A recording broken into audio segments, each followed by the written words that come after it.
You're scrolling through the news and see government spends $500 billion on new infrastructure. And you think, wait, didn't they say we're broke? Didn't they say our national debt is out of control? Here's what's wild. Every country is in debt. Rich ones, poor ones, doesn't matter. The United States owes $36 trillion. Japan? They owe more than their entire economy makes in a year. Even Switzerland, one of the richest countries per person, has debt. So if everyone owes money, who exactly are they borrowing from? And why don't they just stop? Stick around, because the answer is way more interesting than you think. What is national debt? First, let's clear something up. When we talk about a country being in debt, we're talking about the government owing money, not regular people like you and me. Think of it like this. You take out a loan to buy a car. That's your debt. But national debt is when the government borrows money to pay for things like roads, schools, hospitals, or to cover budget shortfalls. Now here's the key difference. When you borrow money, you go to a bank. When a government borrows money, they sell something called bonds. A bond is basically an IOU. The government says, hey, lend me $1,000 today, and in 10 years, I'll give you back $1,000 plus interest. Let's say $450 extra. Who buys these bonds? Well, almost anyone. Banks, companies, retirement funds, rich people, even regular citizens. You could buy a government bond right now if you wanted to. So national debt isn't money owed to one mysterious villain. It's money owed to millions of different lenders all over the world. Why do countries borrow money? Okay, so why do governments need to borrow in the first place? Can't they just use tax money? Well, sometimes taxes aren't enough. Let's say the government collects $3 trillion in taxes, but needs $4 trillion to run the country. That's a $1 trillion gap. They have three options. Option one, cut spending. That means closing schools, firing teachers, reducing health care. People would riot. Option two, raise taxes. Nobody likes paying more taxes, and it can hurt the economy if people have less money to spend. Option three, borrow the difference. This is usually the easiest choice, but it's not always about covering gaps. Sometimes borrowing is actually smart. Imagine your country needs to build a massive highway system. It costs $100 billion.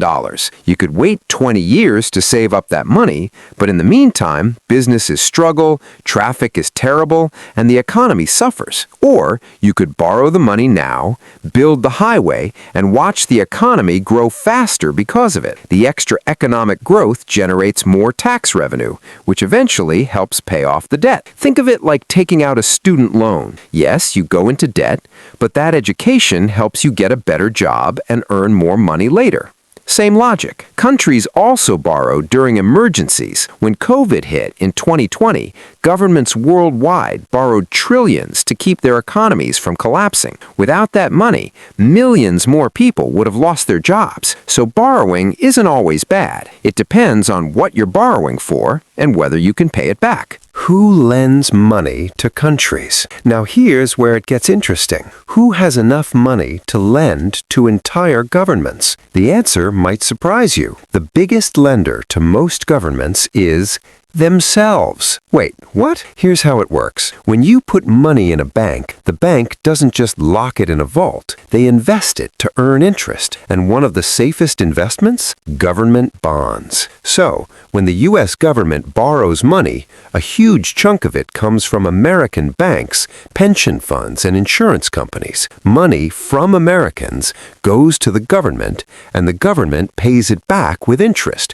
which goes right back to Americans. It's like a giant circle. The country is essentially borrowing from its own citizens. But it's not just domestic. About 30% of U.S. debt is owned by foreign countries. Japan holds about $1 trillion of U.S. debt. China owns around $750 billion. The United Kingdom, Luxembourg, and others own chunks too. Why would other countries want to own U.S. debt? Because U.S. bonds are considered super safe. America has never defaulted on its debt, so it's seen as a reliable investment. And this whole circular system exists worldwide. Japan lends to America, America lends to Europe, Europe lends to developing countries, and those countries buy bonds from bigger economies. It's like a global game of musical chairs, except instead of chairs, it's money, and nobody wants the music to stop. Is debt actually bad? So, is being in debt a bad thing? Not necessarily. It depends on how much debt you have and what you're doing with it. If a country borrows money to build infrastructure, invest in education, or boost the economy during a crisis, that can actually be good for the country long term. But if a country keeps borrowing just to pay off old debt without investing in anything useful, that's when you get into trouble. Here's the danger.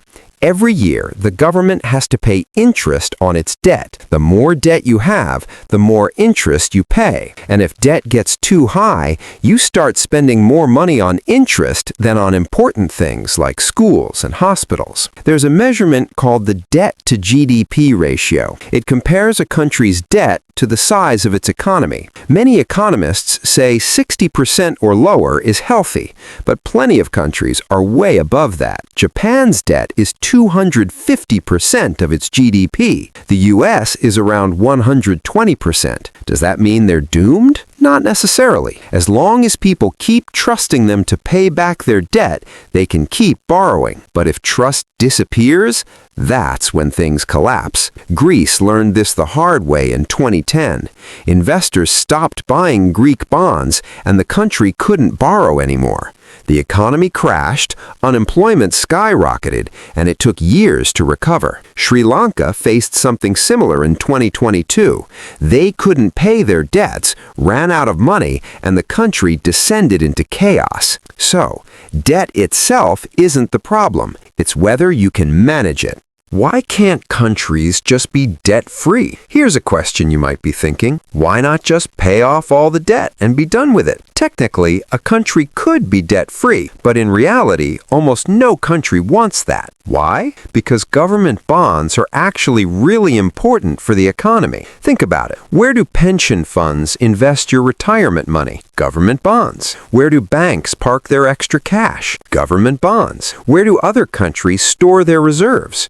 You guessed it, if a government suddenly paid off all its debt, those bonds would disappear, and that would create chaos in the financial system. Plus, paying off debt would require either massive spending cuts or huge tax increases. Both would hurt the economy and make people very, very angry. There's also another reason. Most governments don't actually plan to pay off their debt completely.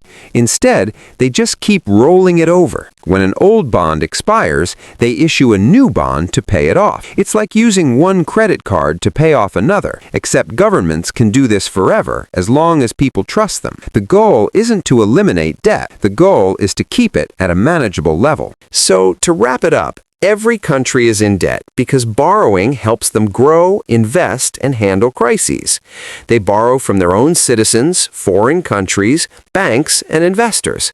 And as long as they manage that debt responsibly, it's not necessarily a bad thing. The real question isn't why is there debt? It's is the debt being used wisely? Next time someone panics about national debt, you'll know the full story. If you learned something new, hit that like button and subscribe for more Money Explainers. See you in the next one.